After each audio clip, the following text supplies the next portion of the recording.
All right, check, check. It is Caribbean Life TV, and we are checking in from Dunkanoo Restaurant, and we are with Benjy Mystro Myaz for Rootsy Rhapsody EP release. And I'm your host, Rebel Mass, the Carnival journalist.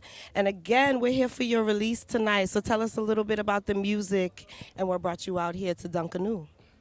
Well, first of all, thanks for having me on the channel. Appreciate the invitation to speak. Yes, we're just trying to promote more music. This is my fourth vocal compilation. It's an EP featuring Rootsy Rhapsody. Describes the compilation in the essence of having love songs with roots kind of vibe attached to it, the groove, the musical part. So the rhapsodies are within the chords and the melodies. So that was just our vibes to just bring that project out. We've been working on this project for maybe 10, 11 years. Wow. So we're feeling comfortable that it's going to be one of those listening kind of package CD for your car and in any traffic. You know, you have a good tracks, set of good tracks to listen to, right? At home when you're cooling out. So that's the kind of vibration.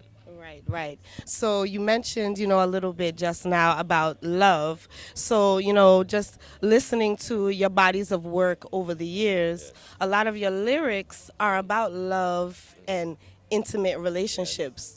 Was there a particular person that maybe inspired this music, or, what brings you to this point? The singers I've listened to, they were singing love songs. Those who inspired me. So, Right. and then I'm kind of more on that side of the music where it has to do with the chord structure, arrangements. That type of texture comes from love songs, the old school music, R&B, soul music. Right. So my reggae music has a lot that kind of fusion of the old school vibration within the melodies and the chords. So of course love songs will always be universal, and it's for the family. I always try to make music where the family can come out. Right. I never seen anyone shutting out the kids from listening to love songs. So I try to keep my lyrics within the family context. And so people can also mellow down to my music as couples. And that's an extension of the love that, they have for each other. It has that intimate inclination to just the same. Right. So we definitely can appreciate all of that. So I definitely hear you talking about family elements and things like that. And I did do a little bit of research. So I do know that you come from a family of siblings that's very musical and things of that nature. How did that impact, your musical contributions today? Well, I think that was more the foundation. We came from the church. My dad was a minister. And so we got a chance to, set the equipment up, sound check them. So I was doing the drums, doing the bass, doing the keyboard. So by doing that over the years, you learn to play them differently. So of course, the family structure, and thinking about us coming from a Christian home, we try to live up to the expectations of our parents. I'm not always the one that does everything right. I'm the black sheep. And because within the Christian teachings back in the day, reggae music was a bad thing, Right. right? Secular music. Yes, so even if you were trying to make reggae music, you didn't want to make the rebel songs because nobody was going to Right. give you the support, you know what I mean? So, of course, that contribution with the family is a big thing. I'm the last of 8 children, so I saw many before doing music, so I was attached to that vibe. So I give thanks for that foundation, definitely, spiritually and musically, of course. Right. So we definitely can appreciate that.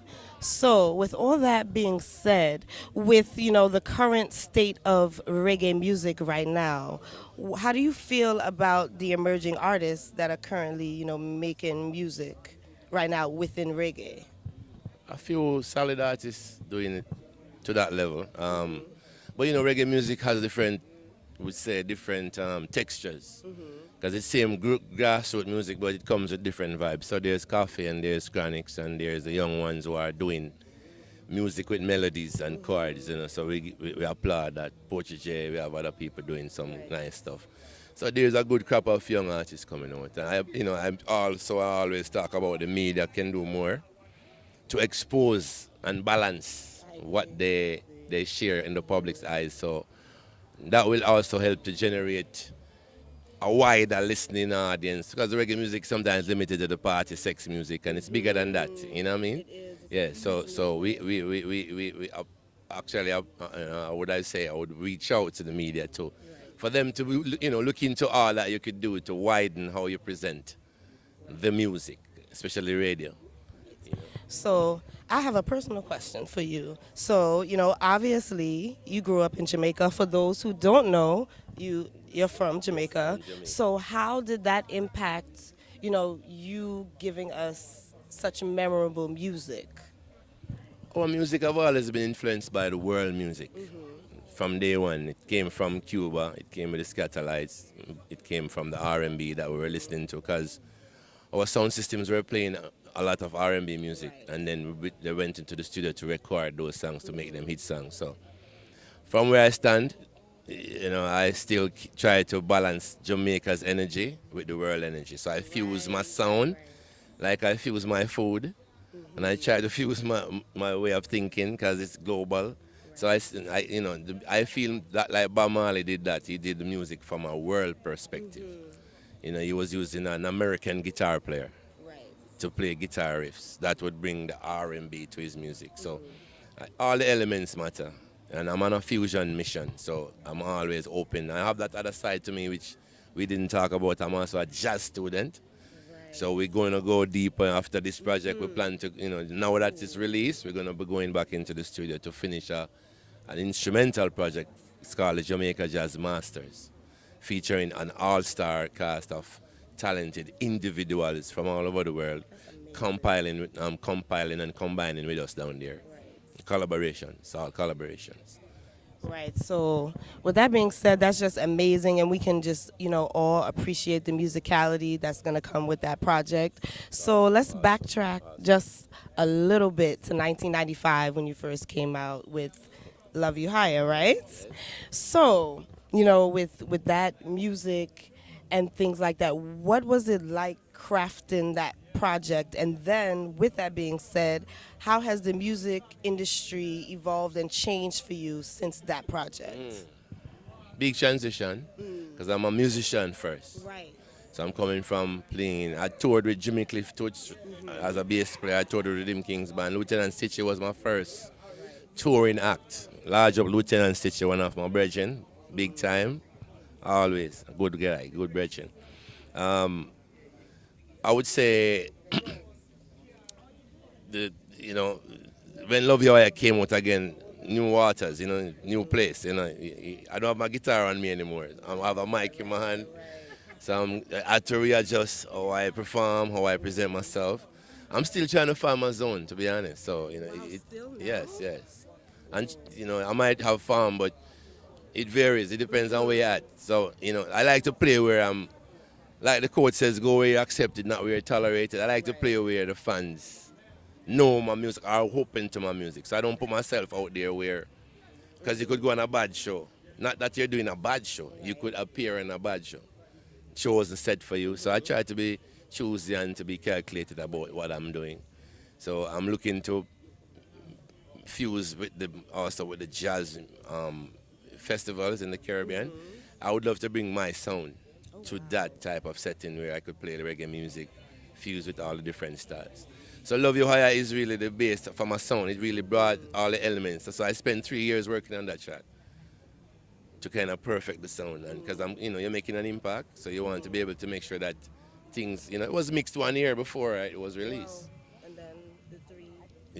The try was to just lock up in a room and test myself, see what that sound like. So that's a testament to, your artistry, and we definitely appreciate that. So, we won't hold you too long, but we do have one more question for you. What advice, would you give to emerging reggae artists that, want to try and mirror or, follow in, your artistic footsteps? Like, what advice or words of wisdom would you impart on them?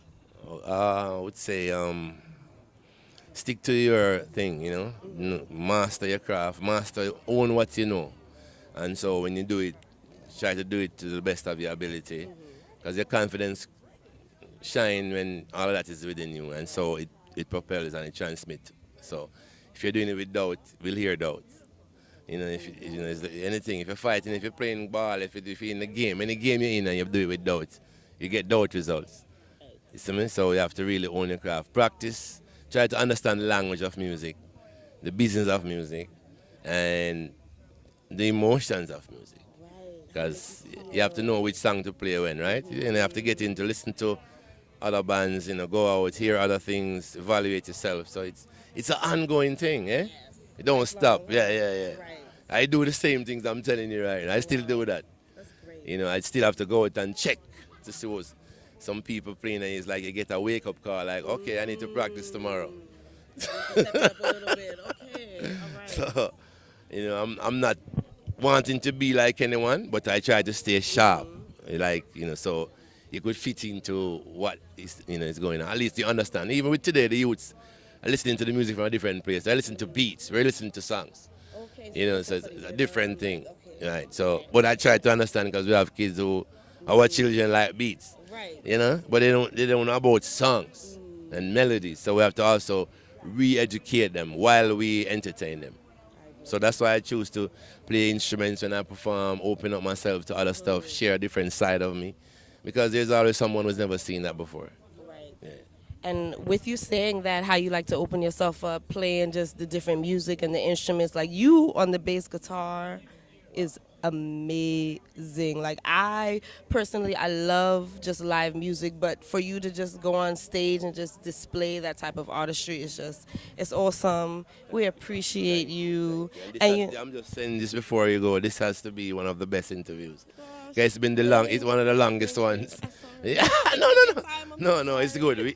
We appreciate this type of conversation. Okay, The good. questions are intelligent, Right. and you're a very good host. And thank you for having me. We appreciate We, you. All right. we're always doing interviews, but we're always running. They're always running us Right, out. no rushing. No, it's good. I love it. So wait, you got to do us a favor. You got to tell the people watching Caribbean Live TV where they can find you, where they can find your music, everything.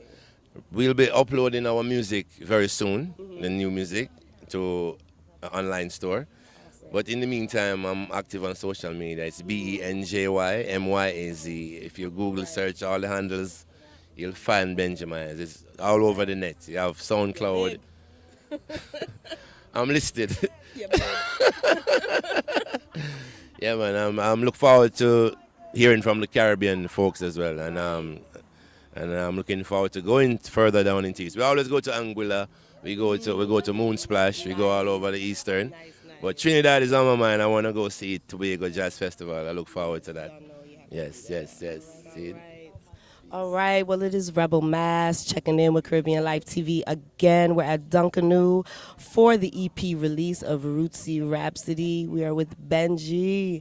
All right, massive. Check us out at Caribbean Life TV global YouTube channel. And I am Rebel Mass. Rebel. Check. No devil, rebel.